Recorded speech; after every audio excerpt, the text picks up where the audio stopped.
What is up, my beautiful Rosebeard Maine-iac here, week 17. We're going to do game picks and power rankings for the final week of the NFL season in one video. So we're going to do the game picks first and then power rankings. So stay tuned if you are interested in my thoughts on the final power rankings this day, Sunday morning, before the actual games kick off. First, with the game picks, we have Miami at New England. I'm picking New England in this one to lock up the number 2 seed.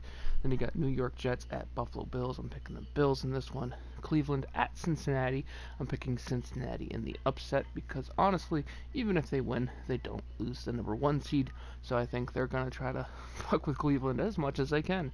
Plus, I like how Tyler Boyd and Joe Mixon have been playing lately. Well, technically all season, Tyler Boyd's been playing pretty well.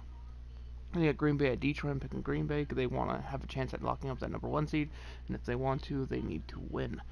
And then you got the Chargers at the Chiefs. I'm picking the Chiefs in this one. They obviously have a chance at the 2 seed as well if Miami beats New England. So I think they'll come out punching hard. Then you got Chicago at Minnesota. I'm picking Minnesota at home. Atlanta at Tampa Bay. I'm picking Tampa Bay on the road. New Orleans at Carolina. I'm picking New Orleans on the road. Washington at Dallas. Although Washington can eliminate the Cowboys with a win here, I'm picking Dallas to at least keep their playoff hopes alive. Then you got Oakland at Denver. I'm picking Oakland here. And you'll notice a key tune to my picks, and I'll say that at the end. You got the Arizona Cardinals at the Los Angeles Rams. I'm picking the Rams. The Eagles at the Giants. I'm picking the Eagles. The Colts at the Jags. I'm picking the Colts here. Pittsburgh at Baltimore. I'm picking Baltimore, although they are resting starters. Same thing with Tennessee at Houston. I'm picking Houston, although they're resting starters. I think overall the Titans will struggle. I think, honestly, at the end, it will come down to the Titans trying too hard and forcing some things, and they will just make mistakes. And you got San Fran at Seattle. I'm picking San Fran to win this one. The whole running back situation with the Seattle Seahawks kind of scares me a little bit, so I'm not going to pick them. And if you look at my game picks, currently I'm 149.90 and 1 overall, so that's decent. If you look at my picks, you'll notice that the 6th seed of the AFC will be Oakland, and if my predictions are true, which is kind of exciting. Anyway, if you want to know any more specific reasons of any picks in general, just let me know in the comment section down below and I'll respond to you. But now we get to the final Week 17 power rankings. At number 33, because they belong in a league of their own, the Cincinnati Bengals. Obviously, they are awful. And you got Washington at 31, Detroit at 30, the Giants at 29, Jacksonville at 28, Carolina at 27, Miami at 26. I will say this, though. Miami, one reason why they're ahead of Carolina and Jacksonville. Carolina, for one, firing Ron Rivera, the lack of continuity there. And Jacksonville announcing that they are going to fire Doug Marrone after this week. I think Miami has more continuity. They're actually doing pretty well lately, so I think they deserve a little jump. And you got the Chargers at 25, the Jets at 24, and the Cardinals at 23. All teams suffer from the same thing, injuries throughout the year. One bright spot for Arizona, though, is I like how Kenyon Drake has been playing for them. And you got the Browns at 22, Denver at 21, and Tampa Bay at 20 to round out the bottom section. Because once you get into these next teams, you think these are contenders. Now, Tampa Bay, I do knock them a little bit at 20 because of the multiple receiver injuries. Yes, they played well last week, but I don't think it's a week-to-week thing they can keep up. And then you have Atlanta at 19, Dallas at 18, Oakland at 17, and Indy at 16. Now, what this is right here is the fringe of the playoffs, with Atlanta at 19, Dallas at 18, Oakland at 17, Indy at 16, Chicago at 15, Pittsburgh at 14, and the Rams at 13. That's kind of the fringe. They're teams that are close to the playoffs. They're decently solid teams. They all have one glaring weakness. If you want to know more, just put a comment in the section down below. Be like, hey, Steelers power rankings, explain, something like that, and I'll give you a more detailed response. But if you look at these top 12 teams, they're basically the predicted playoff teams.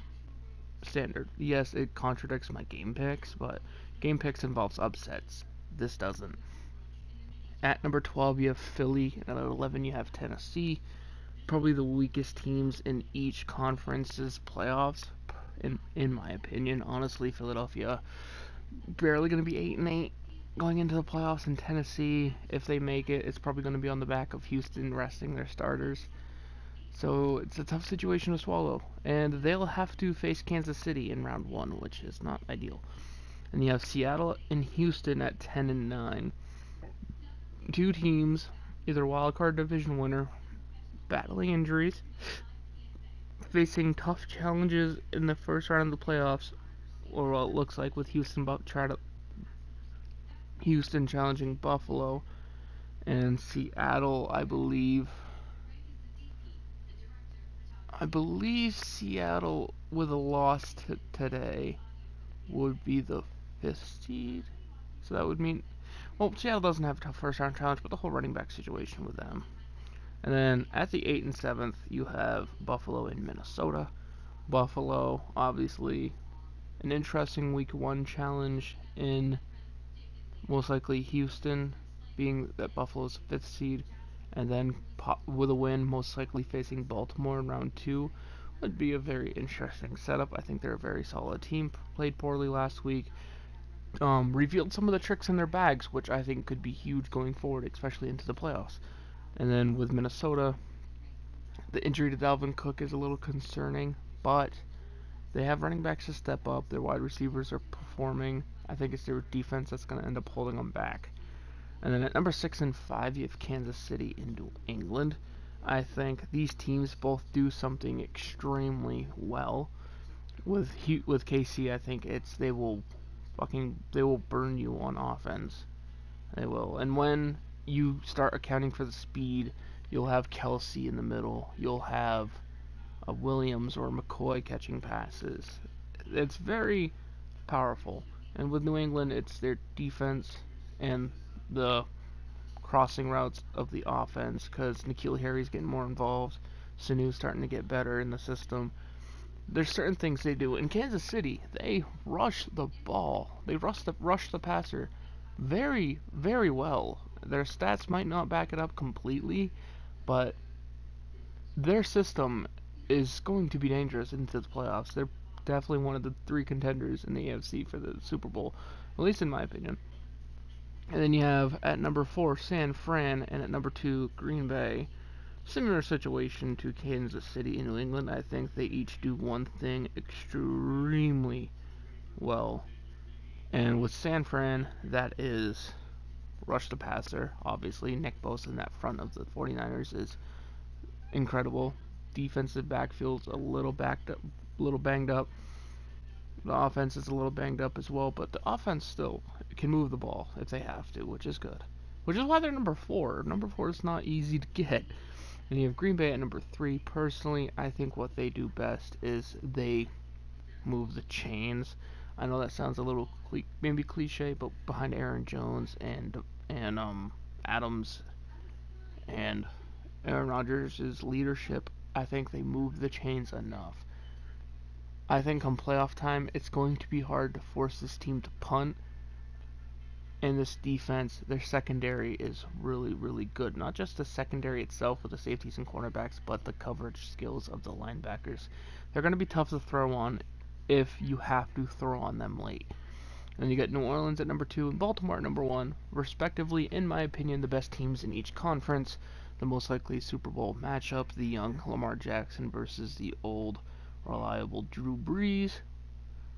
Will Drew Brees have an ending almost like Peyton Manning? Not saying Drew Brees is retiring, but coming in, beating the league MVP, who's young and talented like Manning did, against... Manning had a banged up year, was injured, was playing badly, came in, beat the reigning MVP with Cam Newton. And then you have maybe possibly Drew Brees, who had a little banged up year, coming in and beating the MVP and Lamar Jackson. I think it would be cool.